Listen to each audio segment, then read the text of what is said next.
Assalamualaikum warahmatullahi wabarakatuh. Kami dari kelompok 7 mata kuliah Hukum Bisnis Lokal H jurusan Ekonomi Syariah yang beranggotakan saya Al-Syifa Damayanti, Dinda Mawaddah, dan Welaharni Safaringga akan menjelaskan materi kami yang berjudul Perlindungan Konsumen dan Anti Monopoli.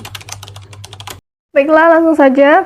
Saya akan menjelaskan materi pertama, yaitu mengenai penjelasan umum perlindungan konsumen. Berdasarkan pasal 1 angka 2 Undang-Undang Nomor 8 Tahun 1999, konsumen setiap orang pemakai barang dan atau jasa yang tersedia dalam masyarakat, baik bagi kepentingan sendiri, keluarga, orang lain maupun makhluk hidup lain dan tidak untuk diperdagangkan.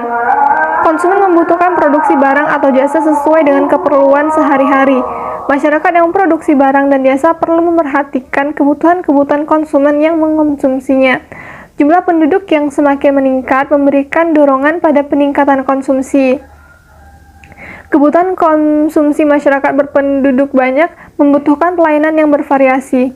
Konsumsi yang bervariasi memudahkan produsen dalam memenuhi salah satu jenis konsumsi yang dibutuhkan masyarakat.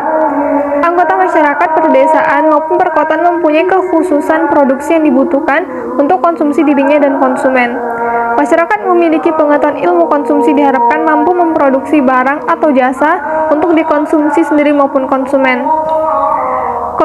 Kondisi yang demikian pada satu pihak mempunyai manfaat bagi konsumen karena kebutuhan konsumen akan barang atau jasa yang diinginkan dapat terpenuhi serta semakin terbuka lebar kebebasan untuk memilih aneka jenis dan kualitas barang atau jasa sesuai dengan keinginan dan kemampuan konsumen. Di sisi lain, kondisi dan fenomena tersebut dapat mengakibatkan kedudukan pelaku usaha dan konsumsi menjadi tidak seimbang dan konsumen berada pada posisi yang lemah. Konsumen menjadi objek aktivitas bisnis untuk meraup keuntungan yang sebesar-besarnya oleh pelaku usaha melalui kiat promosi, cara penjualan, serta penerapan perjanjian standar yang merugikan konsumen. Faktor utama yang menjadi kelemahan konsumen adalah tingkat kesadaran konsumen akan haknya masih rendah. Hal ini terutama disebabkan oleh rendahnya pendidikan konsumen. Oleh karena itu, Undang-Undang Perlindungan Konsumen dimaksudkan menjadi landasan hukum yang kuat bagi pemerintah dan lembaga perlindungan konsumen swadaya masyarakat untuk melakukan upaya pemberdayaan konsumen melalui pembinaan dan pendidikan konsumen. Itu adalah asas dan tujuan perlindungan konsumen.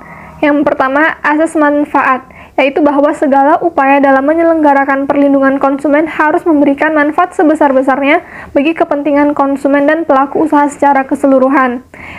Yang kedua, asas keadilan, agar partisipasi seluruh rakyat dapat diwujudkan secara maksimal dan memberikan kesempatan kepada konsumen dan pelaku usaha untuk memperoleh haknya dan melaksanakan kewajibannya secara adil.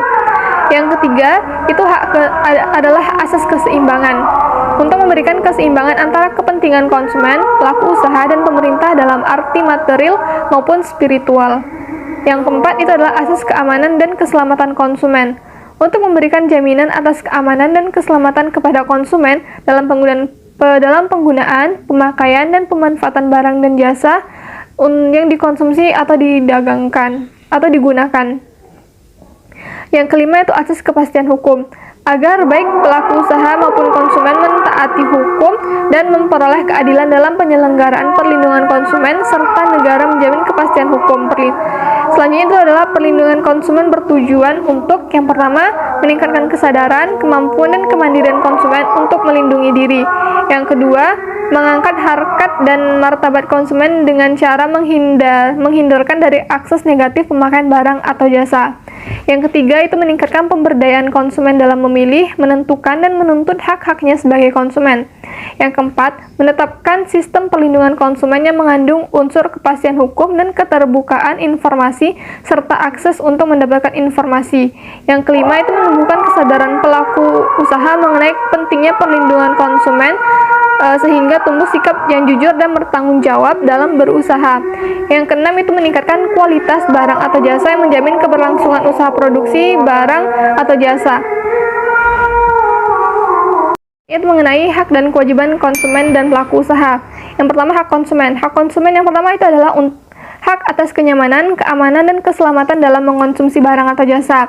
Hak yang kedua itu untuk memilih barang atau jasa serta mendapatkan barang atau jasa tersebut sesuai nilai tukar dan kondisi serta jaminan yang dijanjikan. Hak yang ketiga adalah hak atas informasi yang benar, jelas, dan jujur mengenai kondisi dan jaminan barang atau jasa.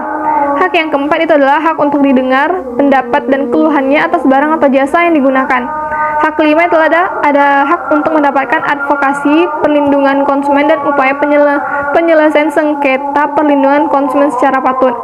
Yang terakhir itu adalah hak untuk mendapatkan pembinaan dan pendidikan konsumen. Yang kedua itu adalah kewajiban pelaku usaha. Yang pertama itu beriktikat baik dalam melakukan kegiatan usahanya. Yang kedua, memberikan informasi yang benar, jelas, dan jujur mengenai kondisi dan jaminan barang. Yang ketiga, memperlakukan atau melayani konsumen secara benar dan jujur serta tidak diskriminatif.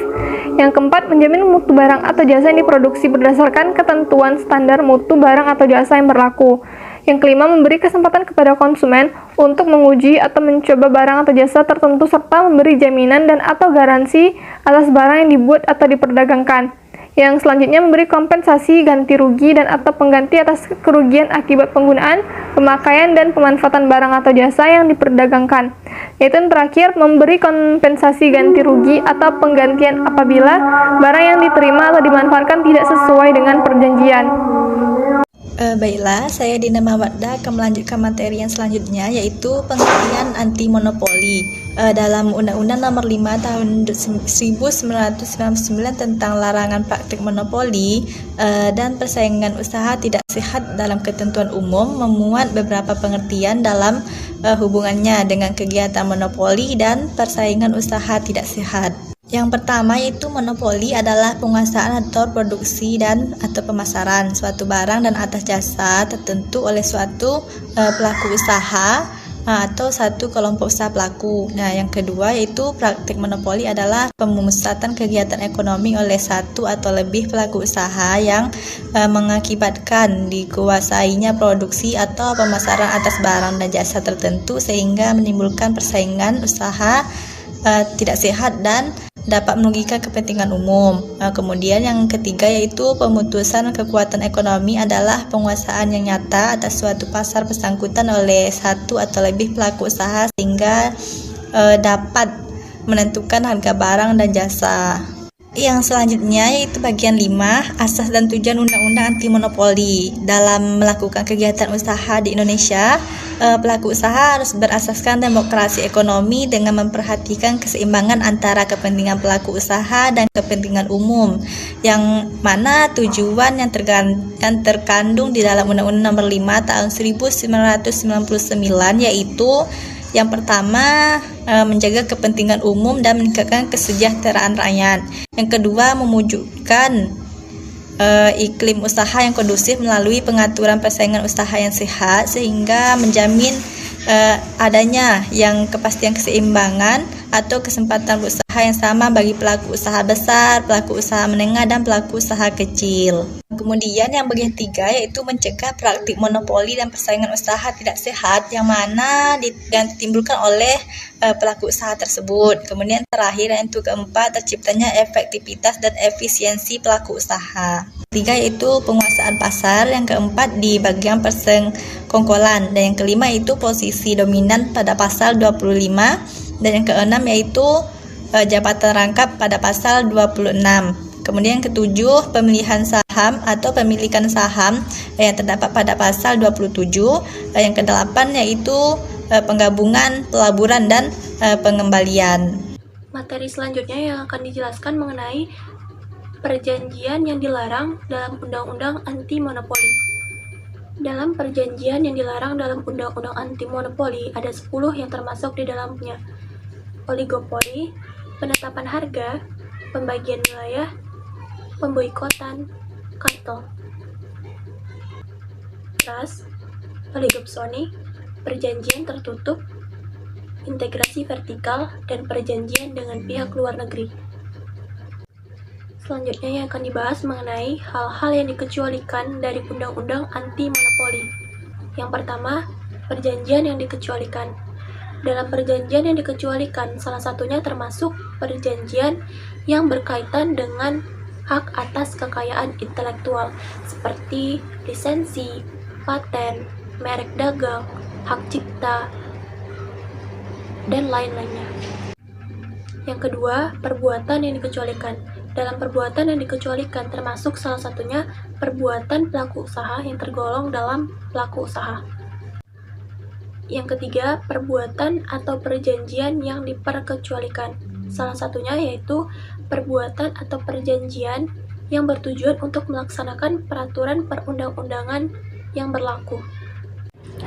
Selanjutnya yang akan kami bahas mengenai sanksi terhadap praktek monopoli. Sanksi terhadap praktek monopoli yang pertama itu ada bagian administratif pada pasal 47, salah satunya yaitu komisi berwenang menjatuhkan sanksi berupa tindakan administratif terhadap pelaku usaha yang melanggar ketentuan undang-undang. Pada bagian kedua yaitu sanksi pidana pokok pada pasal 48, salah satunya yaitu pelanggaran terhadap ketentuan pasal 41 Undang-Undang diancam pidana dengan denda serendah-rendahnya 1 miliar dan setinggi-tingginya 5 miliar atau pidana kurungan pengganti denda selama 3 bulan. Bagian ketiga yaitu sanksi pidana tambahan dalam pasal 49, yaitu salah satu sanksinya berupa pencabutan izin usaha. Selanjutnya, contoh kasus yang pernah terjadi dalam pelanggaran praktek monopoli yaitu Google didenda sebesar 270 juta US dollar atau setara dengan 3,86 triliun dan harus mengubah model bisnis iklannya. Itu karena buntut dari penyelesaiannya terhadap anti monopoli dengan regulator Prancis. Google juga menghadapi beberapa tuntutan atas tudingan perilaku anti persaingan di negara asalnya Amerika Serikat. Facebook juga bernasib sama dengan Google. Pemain raksasa lainnya dalam periklanan digital sedang diselidiki secara terpisah oleh regulator Uni Eropa atas klaim bahwa penggunaan datanya memberikan keuntungan yang tidak adil dalam bisnis. Nah, pada tanggal 7 Juni 2021, dalam sebuah pernyataan, otoritas persaingan Prancis mengatakan telah mendenda Google karena menyalahgunakan kekuasaannya di pasar untuk iklan online dan merugikan platform serta penerbit saingan. Kepala anti monopoli Prancis yaitu Isabel da Silva dikutip dari CNN Business pada tanggal 8 Juni tahun 2021 mengatakan bahwa keputusan memberi sanksi kepada Google sangat signifikan karena ini adalah keputusan pertama di dunia untuk memeriksa proses penawaran algoritmik yang kompleks terkait operasional tampilan iklan online.